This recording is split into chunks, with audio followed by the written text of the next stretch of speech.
Bien, donc avec l'icône ici enclenchée, je vois les limites de la répétition. Chez moi, c'est ça. Et je vais agrandir parce que je veux pas qu'ils se superposent. Donc finalement, les options de chevauchement n'ont plus aucun intérêt si ça ne se superpose pas. Voilà. Et voilà. Peut-être par hexagone. OK. Hexagone par colonne. Hexagone par rangée. OK. Je vais faire comme ça. Donc, dans ce motif-là qu'on est en train de travailler, on peut faire tout ce qu'on peut faire normalement dans Illustrator. C'est-à-dire qu'on peut créer des formes, gérer l'empilement par la palette des calques. On va faire un test ici. Là, je vais faire une étoile. Vous avez déjà testé la création d'étoiles dans Illustrator?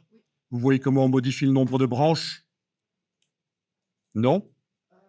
Ah ben, je vous montre ça. Vous avez ici l'étoile.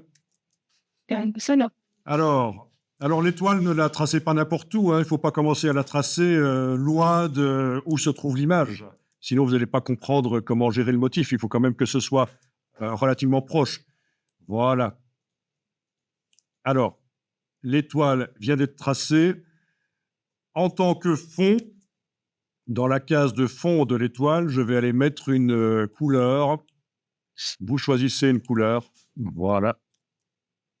Parce que l'étoile était remplie du motif. Ça ne va pas. Bien.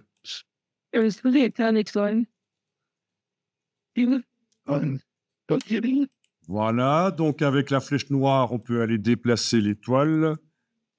Si elle se superpose au sujet, à l'image, ben, il va falloir gérer l'empilement. Alors, dans la palette des calques, ça ne vous montre actuellement que ce qui concerne le motif. Si vous déployez ici, vous voyez que vous avez l'étoile et vous allez prendre ça et le déplacer, pas dans le groupe là qui contient le sujet, mais plutôt en dessous. Comme ça, c'est derrière. Voilà, c'est comme ça qu'on gère l'empilement.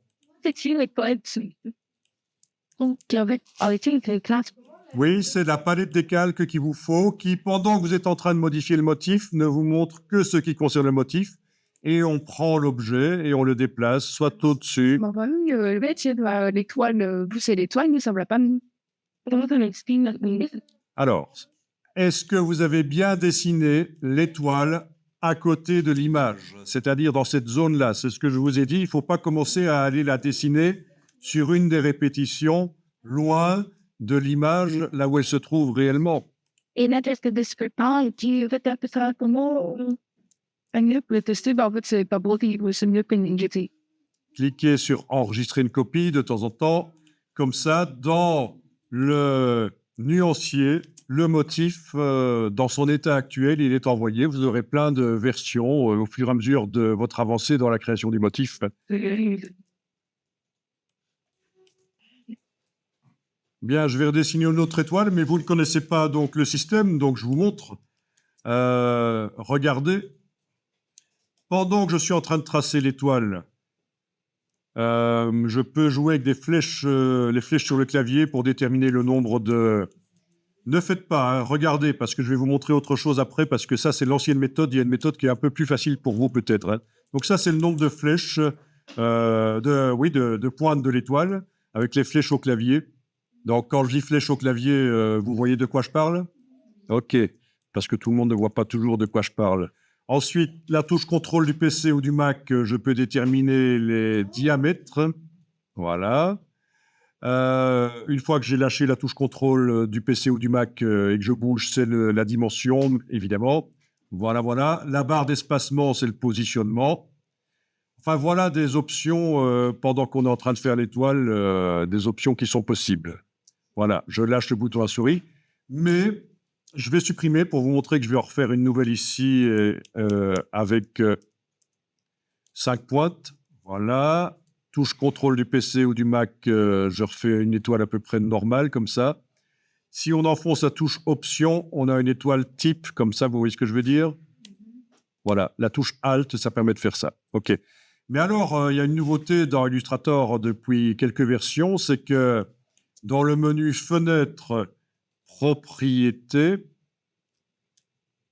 on a la possibilité, après avoir lâché le bouton la souris, et ça ne marchait pas comme ça avant, on a la possibilité d'aller modifier les choses. Excusez-moi, c'est peut-être bien Fenêtre Transformation. Oui, Fenêtre Transformation. Ceci dit, on a aussi dans les propriétés, vous voyez ici, hein, si on clique sur les 3 petits points, mais allez plutôt dans Fenêtre Transformation, et là, vous avez le nombre de pointes de l'étoile, les 2 rayons, les 2 diamètres, voilà. Donc ça, c'est encore modifiable.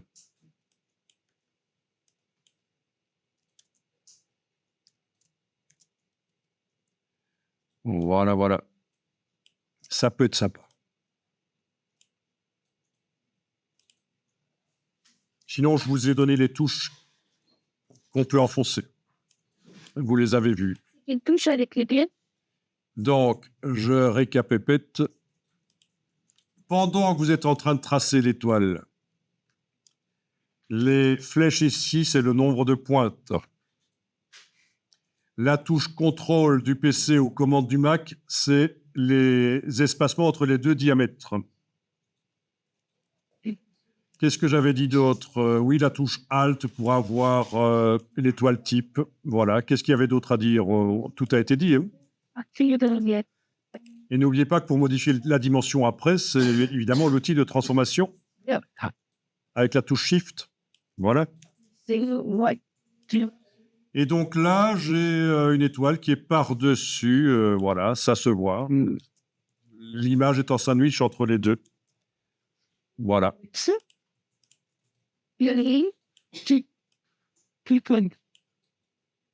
Enregistrer une copie, OK, voilà.